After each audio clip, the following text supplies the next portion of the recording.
Hello, ಜಾಣರ ತಾಣಕ್ಕೆ ನಿಮಗೆ ಸ್ವಾಗತ. ಈ ವಿಡಿಯೋದಲ್ಲಿ ಬಹಳ ಇಂಟ್ರೆಸ್ಟಿಂಗ್ ಆಗಿರ್ತಕ್ಕಂಥ ಒಂದು ವಿಚಾರ ಇದೆ.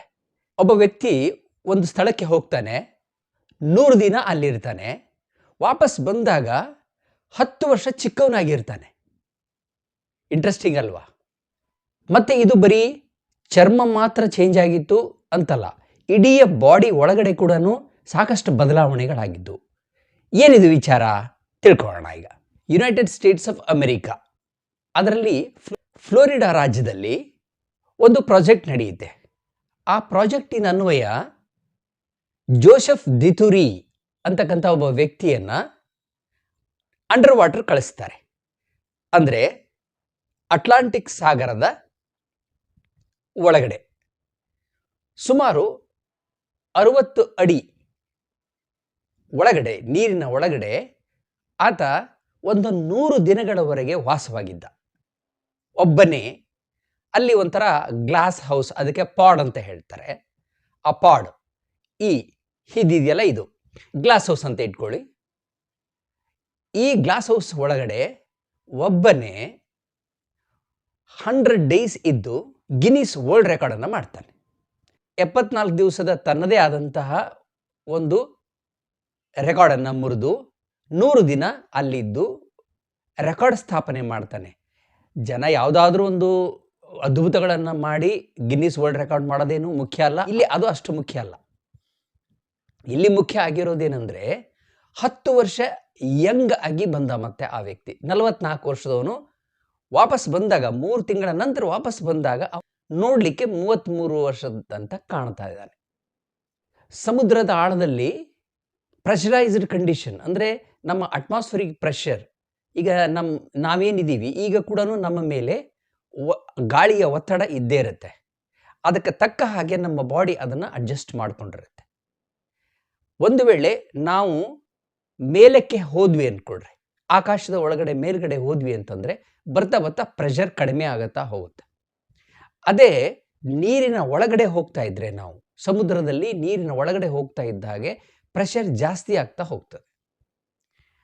ಈ ಅಂಡರ್ ವಾಟರ್ ಆ ಇನ್ಕ್ರೀಸ್ಡ್ ಪ್ರೆಷರ್ ಅಂತೀವಲ್ಲ, ಹೆಚ್ಚಿನ ಒತ್ತಡದ ವಾತಾವರಣದಲ್ಲಿ ಮನುಷ್ಯ ವಾಸವಾಗಿದ್ದರೆ ಏನಾಗುತ್ತೆ ಅಂತ ನೋಡಬೇಕಾಗಿತ್ತು.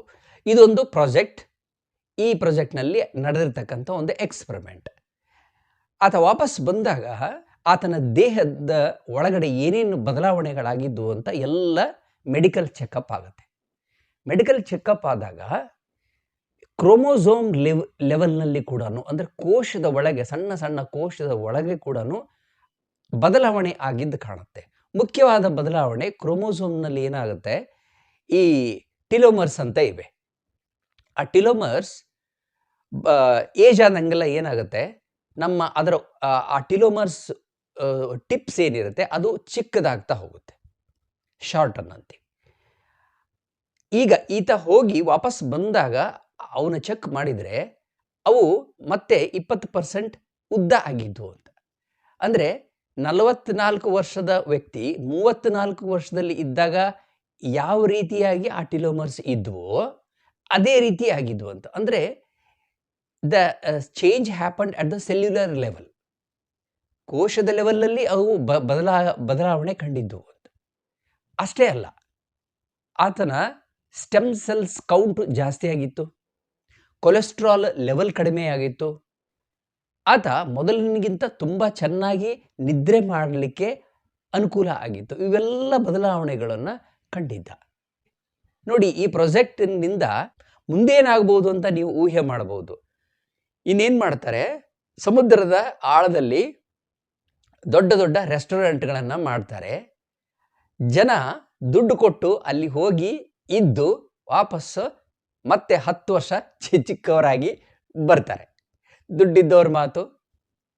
ಇಷ್ಟೇ ಅಲ್ಲ, ಈ ಏಜ್ ಕಡಿಮೆ ಮಾಡ್ಕೊಳ್ಳಿಕ್ಕೆ ಈ ಏಜ್ ರಿಗ್ರೆಷನ್ ಅಂತ ಹೇಳ್ತಾರೆ ಇದಕ್ಕೆ. ಅಂದರೆ ನಾವು ಈಗ ಸಾಮಾನ್ಯವಾಗಿ ನಮಗೆ ಒಂದು ಏಜ್ ಆಗಿರುತ್ತೆ, ಅದನ್ನು ರಿವರ್ಸ್ ಮಾಡಲಿಕ್ಕೆ, ಅಂದರೆ ಅದು ರಿಗ್ರೆಷನ್ ಮಾಡಿದರೆ ಅದನ್ನು ಬೇರೆ ಬೇರೆ ವಿಧಾನಗಳಿಂದ ನಮ್ಮ ಏಜನ್ನು ಕಡಿಮೆ ಮಾಡಿಕೊಳ್ಳುವಂತಹ ಟೆಕ್ನಿಕ್ಸ್ ಇದೆ.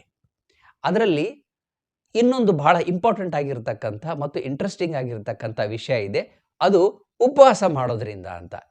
ಅದರ ಬಗ್ಗೆ ನಾನು ಮುಂದಿನ ವಿಡಿಯೋದಲ್ಲಿ ನಿಮಗೆ ತಿಳಿಸ್ತೀನಿ. ನೋಡಿ, ಇಂಟ್ರೆಸ್ಟಿಂಗ್ ವಿಷಯ ಇದೆ, ಎಲ್ರಿಗೂ ಗೊತ್ತಾಗಬೇಕು. ದಯಮಾಡಿ ನಿಮ್ಮ ಫ್ರೆಂಡ್ಸ್ಗೆಲ್ಲ ಇದನ್ನು ಶೇರ್ ಮಾಡ್ಕೊಳ್ಳಿ. ಹಾಗೆ ನನ್ನ ಚಾನಲನ್ನು ಸಬ್ಸ್ಕ್ರೈಬ್ ಮಾಡ್ಕೊಳ್ಳಿ. ಇದೇ ರೀತಿಯ ಇಂಟ್ರೆಸ್ಟಿಂಗ್ ಸಬ್ಜೆಕ್ಟ್ಲಿಂದ ಮತ್ತೆ ವಿಡಿಯೋಗಳನ್ನು ನಾನು ಮಾಡ್ತಾ ಇರ್ತೀನಿ. ಹಾಗೆ ಇಂಗ್ಲೀಷನ್ನು ನೀವು ತುಂಬ ಬುನಾದಿ ಸ್ತರದಿಂದ ಚೆನ್ನಾಗಿ ಕಲಿಬೇಕು ಅಂತಂದರೆ ನನ್ನ ಇನ್ನೊಂದು ಚಾನಲ್ ಇದೆ, ವಿಜಯೀಂದ್ರ ಕ್ಷತ್ರಿಯ ಅಂತ. ಆ ಚಾನಲ್ಗೆ ನೀವು ಹೋಗಿ ಇಂಗ್ಲೀಷನ್ನು ಬುನಾದಿ ಸ್ತರದಿಂದ ಸ್ಟ್ರಾಂಗ್ ಆಗಿ ನೀವು ಕಲಿಬಹುದು. ಒಂದು ಒಳ್ಳೆಯ ಫ್ರೀ ಕೋರ್ಸ್ ಇದೆ ಅದರೊಳಗಡೆ. ಮತ್ತೆ ಕಾಣೋಣ. ನಮಸ್ಕಾರ.